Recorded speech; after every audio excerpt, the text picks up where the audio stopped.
আপোনালোকক স্বাগতম দা কিউৰিয়াছ এছামি চেনেলটোলৈ। আজি এই ভিডিঅ'টোত এনভাইৰনমেণ্টেল ইম্পেক্ট এছেছমেণ্ট চমুকৈ EIA বুলি কয় তাৰ সম্পৰ্কত কিছু কথা আপোনালোকৰ লগত শ্বেয়াৰ কৰিম। কি এই EIA, ইয়াৰ কেনেকুৱা ধৰণৰ প্ৰভাৱ আছে আমাৰ ওপৰত তাৰ বিষয়ে জানিবলৈ হ'লে ভিডিঅ'টো চাই দিম। 1984 চনত যিটো ভোপাল গেছ লিকৰ দুৰ্ঘটনা হৈছিলে সেইটো হয়তো আপোনালোকে সকলোৱে জানে। সেই দুৰ্ঘটনাটোৰ পিছত কি হ'ল, 1986 চনত এখন পৰিৱেশ নিয়ন্ত্ৰণ আইন গৃহীত কৰা হ'ল, এনভাইৰনমেণ্টেল প্ৰটেকশ্যন এক্ট 1986 নামেৰে।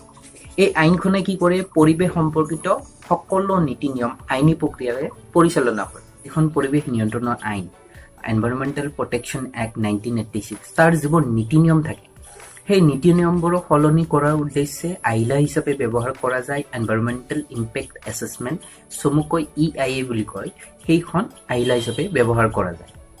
আমাৰ দেশত প্ৰথমবাৰৰ বাবে এনভাইৰনমেণ্টেল ইম্পেক্ট এছেছমেণ্ট গৃহীত হৈছিলে 1994 চনত, তাৰপিছত গৃহীত হৈছিলে 2006 চনত, তাৰপিছত এইবাৰ 2020 চনত এনভাইৰনমেণ্টেল ইম্পেক্ট এছেছমেণ্ট বা EIA গৃহীত হোৱাৰ দিশে।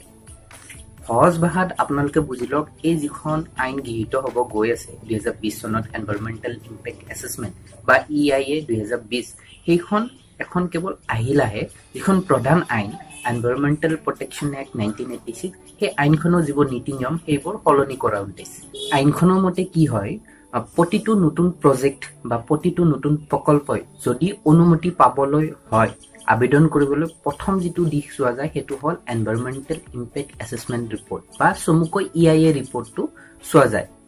তো সহজ ভাষাত আপোনালোকে জানি লওক যে EIA ৰিপৰ্ট নোহোৱাকৈ বা এনভাইৰনমেণ্টেল ইম্পেক্ট এছেছমেণ্ট ৰিপৰ্ট নোহোৱাকৈ কোনো কোম্পানী বা কোনো চৰকাৰী সংস্থাই নিজৰ প্ৰজেক্টৰ কাম বা প্ৰকল্পৰ কাম আৰম্ভ কৰিব নোৱাৰে।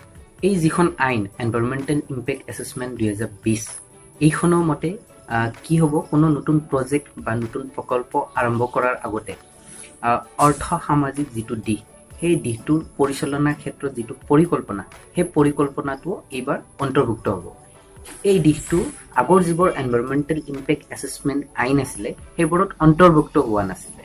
এই আইনখনৰ মতে কোনো নতুন প্ৰজেক্ট বা নতুন প্ৰকল্প আৰম্ভ কৰাৰ আগতে ministry of environment and forest, pollution control board বা এনভাইৰনমেণ্টেল ইম্পেক্ট এছেছমেণ্টৰ পৰা অনুমতি ল'ব লাগিব।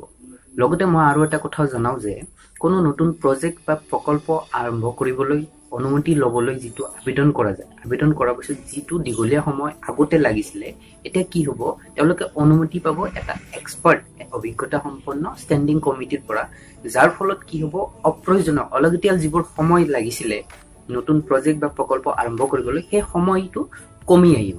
এই আইনখনৰ মতে যিকোনো নতুন প্ৰজেক্ট বা নতুন প্ৰকল্পৰ ক্ষেত্ৰত জনতাৰ মত বিনিময় প্ৰয়োজন হ'ব। কিন্তু কিছুমান প্ৰজেক্ট বা প্ৰকল্প আছে যেনে জলসিঞ্চন উন্নতিকৰণ, যিবোৰ এলেকা নটিফাইড বাণিজ্য এলেকা হিচাপে ঘোষিত, যিবোৰ প্ৰজেক্ট বা প্ৰকল্পৰ ফলত পৰিৱেশৰ ওপৰত প্ৰভাৱ নাই, বা যিবোৰ প্ৰজেক্ট বা যিবোৰ প্ৰকল্প দেশৰ সুৰক্ষাৰ ক্ষেত্ৰত প্ৰয়োজন, সেইবোৰত আমি মত বিনিময় কৰিব নোৱাৰোঁ। সহজ ভাষাত ক'বলৈ গ'লে এইবোৰ প্ৰজেক্টত আমি আকৌ আপত্তি দৰ্শাব নোৱাৰোঁ। এই আইনখনৰ আটাইতকৈ গুৰুত্বপূৰ্ণ কথাটো হ'ল, কোনো কোম্পানী বা কোনো সংস্থাই কোনো প্ৰজেক্ট বা প্ৰকল্পৰ ক্ষেত্ৰত এতিয়া পোষ্ট ফেক্টো অনুমতি ল'ব পাৰিব। পোষ্ট ফেক্টো মানে হ'ল, কোনো কোম্পানী বা সংস্থাই যদি অনুমতি নোলোৱাকৈ কাম কৰি আছে কোনো প্ৰজেক্ট বা প্ৰকল্পৰ ক্ষেত্ৰত, তেওঁলোকেও এতিয়া অনুমতি ল'ব পাৰিব।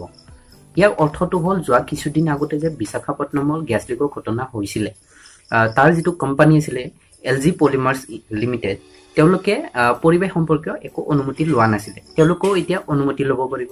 লগতে আমাৰ অসমৰ বাগজানৰ যিটো ঘটনা হৈছিলে, তাৰ যিটো কোম্পানী আছিলে অইল ইণ্ডিয়া লিমিটেড, তেওঁলোকেও ষ্টেট পলিউশ্যন কণ্ট্ৰল বৰ্ডৰ পৰা 15 বছৰলৈ অনুমতি লোৱা নাছিলে, তেওঁলোকেও এতিয়া অনুমতি ল'ব পাৰিব। লগতে মই আপোনালোকক আৰু এটা কথা জনাওঁ যে এইখন এতিয়ালৈ গৃহীত হোৱা নাই, এই আইনখন গৃহীত হোৱা নাই। এইখনত আপোনালোকে এতিয়াও মত বিনিময় কৰিব। মত বিনিময় কৰা শেষ যিটো তাৰিখ ধৰি দিছে সেইটো হ'ল 11 আগষ্ট 2020। গতিকে আপোনালোকৰ যদি কিবা আপত্তি থাকে, আপোনালোকেও এতিয়া 11 আগষ্ট 2020লৈকে আপত্তি দৰ্শাব পাৰিব ইমেইল যোগে। এই যিখন আইন এনভাইৰনমেণ্টেল ইম্পেক্ট এছেছমেণ্ট 2020, চমুকৈ EIA 2020 বুলি কয়, এইখনৰ ক্ষেত্ৰত ইতিমধ্যে বহু ৰাজনীতি, বহু বিতৰ্ক আৰম্ভ হৈছে। বহুতে বহু ধৰণে কথা কয়। গতিকে আমি কোনবোৰ সঁচা কোনবোৰ মিছা জানিবলৈ হ'লে আমি নিজে কিছু তথ্য, নিজে কিছু কথা জানিব লাগিব, শিকিব লাগিব, বুজিব লাগিব। গতিকে আপোনালোকে কেনেকুৱা ধৰণৰ তথ্য পালে, কেনেকুৱা ধৰণৰ কথা শিকিলে এই আইনখনৰ ক্ষেত্ৰত মোক জনাব, মই জানিব পাই সুখী হ'ম। লগতে আজি যদি ভিডিঅ'টো আপোনালোকে ভাল পালে লাইক কৰিব, শ্বেয়াৰ কৰিব, লগতে এই চেনেলটো ছাবস্ক্ৰাইব কৰিব। আজিলৈ ইমানে, মই বিদায় মাগিছোঁ আপোনালোকৰ পৰা।